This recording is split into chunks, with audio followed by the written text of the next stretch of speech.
Hi everyone, I'm Amy Beeston and I would like to share with you a little bit about JSON and what I've done with that this week. You come here, you can see this is actually from my sandbox code for my portfolio. But just as a simple example, I started out with a simple JSON string here of serialized JSON, and then here is where I deserialized it. I used the JSON parser built into language to parse it and then access the various elements of that and produce them here below. And then I used a little bit more complicated example down here using an array.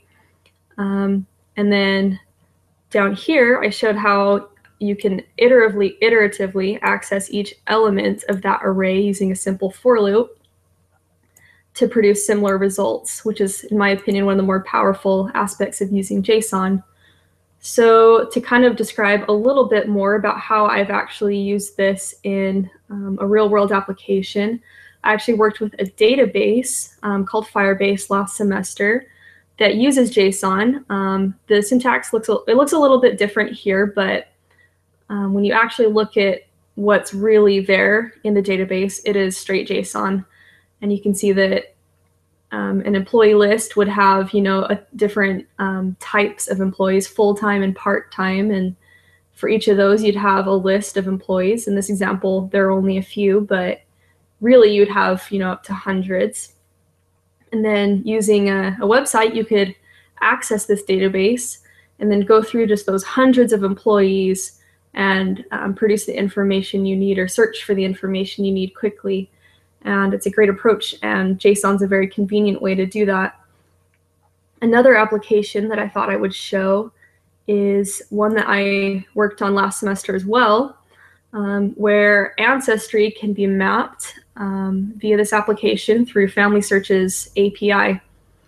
And you can see here that we have a couple markers. This is actually displaying Jesse James's ancestry. You can see here's Jesse James, and here are all of his ancestors. The different numbers signify which generation that person's a part of. So here would be his grandparent, second generation. So first would be parents. But anyway, you can see all of this information about every one of those people on these info windows.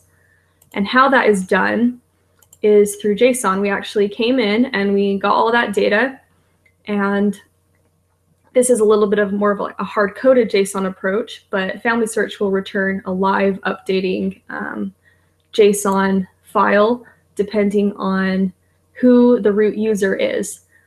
So you can see here that each one of those people will have an ID, whether or not they're living, a birth date, lifespan, name, gender, birthplace, and ascendancy number, which is used to determine what their place in the family tree.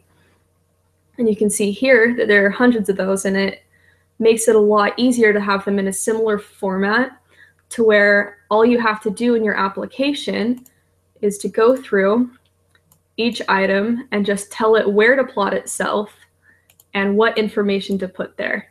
So this is just a simple example of how JSON can be very powerful.